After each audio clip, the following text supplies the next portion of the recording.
everyone, I'm Lux and welcome back to my channel. Today, let's talk about Chinese characters. In the past few years, I have encountered many individuals learning Chinese at various levels. However, I was quite surprised that many of them didn't even start learning Chinese characters until very later on in their learning journey. So, is it necessary to learn Chinese characters to be fluent in the language? The answer is both yes and no, as it depends on your personal learning goals. If your goal is to excel in the HSK test, which is a Chinese level test, or study abroad at a Chinese university, then Chinese characters are essential right from the start. I suggest you to learn them as soon as you finish studying the pinyin system. However, if your goal is to communicate daily and learn the real-life conversations, then after studying the pinyin system, you don't actually need to jump into the world of Chinese characters right away. Instead, you can start with commonly used vocabulary by native speakers and focus on the pronunciation of those words. Since at that point, you have already mastered the pinyin system, instead of spending a whole lot of time on complicated characters, it will be relatively easier to just memorize the pronunciation and start from that. Nevertheless, I highly recommend that anyone interested in Chinese and East Asian culture and history should learn Chinese characters. They are more than just a communication tool. Chinese characters represent the wisdom of our ancestors and offer a glimpse into China's 5,000 years of history. Even as a native speaker, I'm always amazed by the beauty, science, and aesthetics of Chinese characters each and every day. Many people find the Chinese language intimidating because of its complex characters. They wonder how anyone could write something so intricate like the character displayed on the screen. The mere thought of where to begin writing it scares many learners away. But in reality, Chinese characters are composed of various strokes, and once you understand how to write them, it's not as difficult as it seems.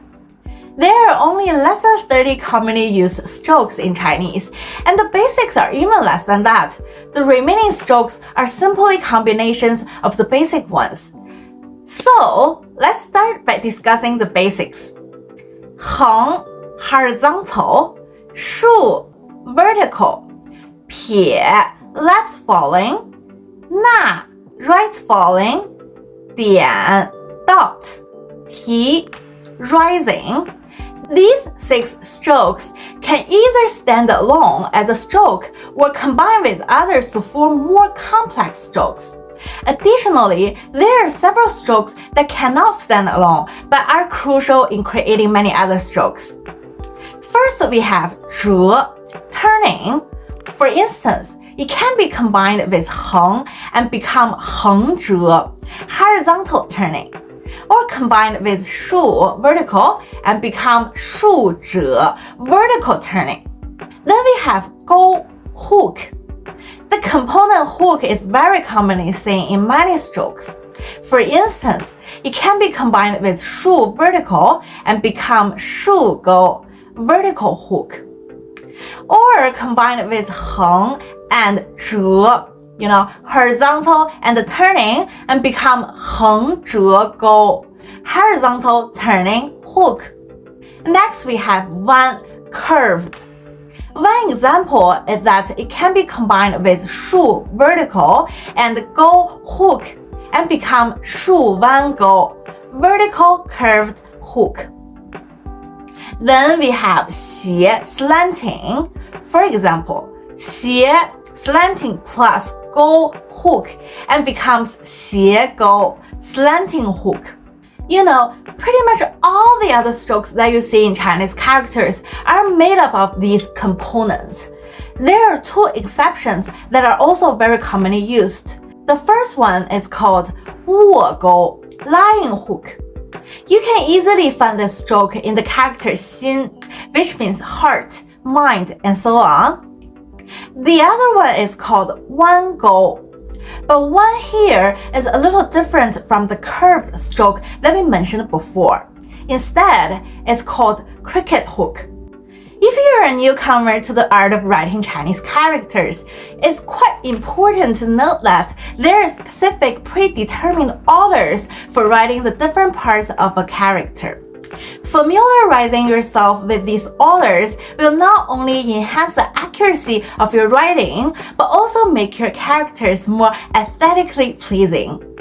So here we have all these orders. The first one, horizontal preceding vertical and left falling preceding right falling. For example, when we write the character mu, which means wood, the order would be horizontal, vertical, left falling, and right falling. The second one, top preceding bottom and left preceding right. This one is pretty straightforward. You just write from top to bottom and from left to right. The last one, outside preceding inside and middle preceding sides. So if a character has this kind of a structure, you will write from the outside and build up the structure first, and then write the inside part and close up the whole thing. And if a character has a structure like this, you will start from the middle and spread to the sides. Then let's talk about the structure of Chinese characters. Chinese characters generally fall into two types of structures: the single component structure and the compound structure. Single component characters have only one component, while compound characters are made up of two or more components. As we probably all know, the basis of Chinese characters is pictographic characters that represent the concrete things in the natural world or real life. For instance, the character 日 means sun and was initially designed to resemble the shape of the actual sun in the sky. That's pretty much how the single component characters were created in the first place. And as society developed, our ancestors realized that single component characters were not enough and insufficient to express and communicate. So they combined them to create more and more compound characters, which led to the emergence of Chinese radicals. The majority of Chinese radicals are actually variations of correlated single component characters. So, if you encounter a character with obvious radicals and multiple components, it's undoubtedly a compound character. Chinese radicals are fascinating to learn, but they can also be overwhelming sometimes without proper guidance. I have created a video discussing the 10 most common radicals for beginners. I highly encourage you to go check it out. Within the compound structure, we can break it down like this: the left-right structure and the left-middle-right structure, the top-bottom structure and the top-middle-bottom structure, the half-enclosure structure, which includes the structure enclosed by two sides and the structure enclosed by three sides. Last but not least, the enclosure structure, which is a structure enclosed on all four sides. As a Chinese native speaker, I still remember when we first began learning Chinese characters in elementary school, our teachers provided us with this special paper called 田字格. It's something like this. So this type of paper can assist beginners in mastering the structure of Chinese characters and improving accuracy in writing. I've included a few pages in my description box down below. You can download it for free and print it out to practice writing Chinese characters starting now. That's all for this video. Thank you so much for watching. If you find it useful, like, share, and subscribe for more content like this. Follow my socials, ask any question you might have, and I'll see you in my next one.